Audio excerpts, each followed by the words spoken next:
Proverbe, chapitre 20, verset 12. Des yeux pour voir, virgule, des oreilles pour entendre sont la manifestation de l'œuvre, de la manifestation de la volonté de Loba avant la chute. Ça veut dire quoi ici? Ça veut dire que quand on crée moto,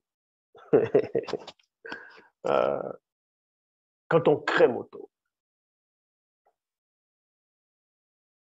tout son corps a une conscience.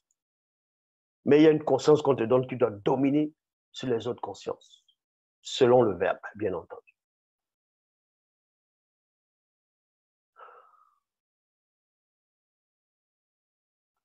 Quelqu'un qui coupe ses ongles, les ongles des pieds, on va prendre les ongles des pieds, tu coupes l'ongle des pieds du dernier orteil, le plus petit, tu coupes l'ongle, ça fait un bruit. Tu coupes le deuxième, ça fait un autre bruit. Tu coupes le troisième jusqu'à arriver au pouce, c'est-à-dire du pied. L'orteil, le gros orteil. En coupant les ongles, ça fait un autre bruit qui est différent des autres bruits en fonction de l'épaisseur. Et les ongles des mains, c'est la même chose. Quand tu coupes les ongles ici, et le bruit que là, ça fait, ça ne va pas faire la même tonalité qu'ici, que là, que là, que là. C'est pour vous montrer que même les doigts, par rapport au toucher, a ses propres informations. On ne parle pas ici de l'ADN où on prend ton ADN et tes empreintes plutôt.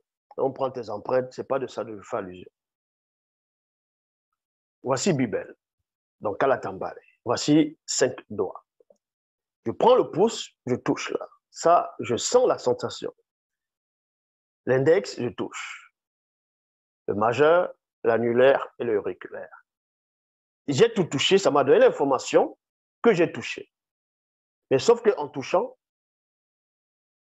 vous avez remarqué que chaque doigt perçoit une information particulière, c'est-à-dire particulière. Ça touche, mais c'est d'autres sensations. Parce que le pouce est plus gros, donc quand ça touche une grande surface, ça ressent autre chose en fonction de son poids, en fonction de son utilité, et les autres aussi. Dans le corps, c'est la même chose. Le corps, c'est la même chose. C'est pour ça que l'homme, comme je dis, vit dans 3 dimensions. Mais sauf que la dimension spirituelle, qui est l'esprit, l'homme ne maîtrise pas cela. L'homme ne pénètre point cela. Il ne comprend même pas cette dimension, cette réalité. Il y a la dimension de l'âme, donc l'astral. Même cette dimension, l'homme ne maîtrise pas, ne comprend pas, ne pénètre pas cela. Il y a la dimension de la chair. Donc le physique, votre quotidien. Même dans ça, vous ne maîtrisez pas la totalité. Vous vivez dans vos penchants, des choses, les tentations, les épreuves. Vous ne connaissez même pas la limite de votre corps. Tout votre corps. Ce que votre corps est capable de faire.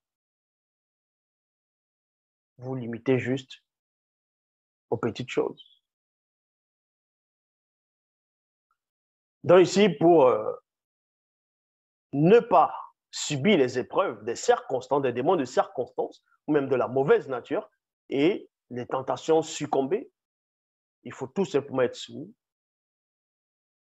au fait de l'Oba. Accepter les lois, les préceptes, les ordonnances, et cheminer sur le chemin de la sanctification pour purifier et transcender vos consciences. Parce qu'il y a la conscience de l'esprit, il y a la conscience de l'âme, il y a la conscience du corps. Dans la conscience de l'esprit, il y a plusieurs consciences. Dans la conscience de l'âme, il y a plusieurs consciences. Dans la conscience du corps, il y a plusieurs consciences. Et oui.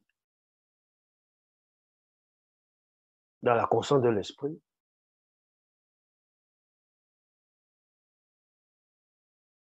l'esprit a des yeux pour voir. Voir, c'est la vision. Maintenant, au moment où tu peux voir avec les yeux de ton esprit, ce que tu es en train de voir, ça te donne des informations.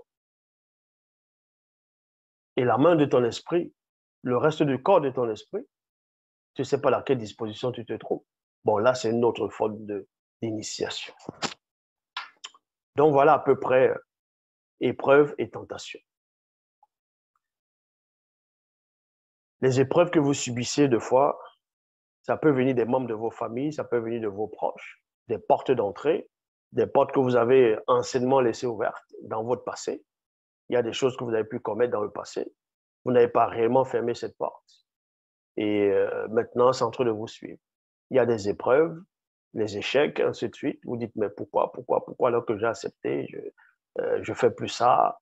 Parce que vous n'avez pas fermé les portes du passé. Vous n'avez pas nettoyé complètement. Vous n'avez pas nettoyé. C'est comme si, on va dire, tu as laissé une porte d'entrée. Et le démon, il entre en toi. Le démon de jalousie entre en toi. Et maintenant, tu ne veux plus que le démon de jalousie soit là. Tu fermes la porte. Mais quand tu fermes la porte, tu es toujours jaloux, tu es toujours jalouse. Tu te dis, mais pourtant, j'ai fermé la porte. Avant, j'avais la porte ouverte. Le démon, il est entré, j'ai fermé la porte. Mais la logique veut que, avant de fermer la porte, tu dois d'abord extirper ce démon. Tu dois d'abord faire sortir le démon avant de fermer la porte. Parce que quand tu fermes la porte, c'est-à-dire que tu fermes la porte, le démon reste à l'intérieur. Quand tu fermes la porte, le démon est toujours. Il faut d'abord faire sortir.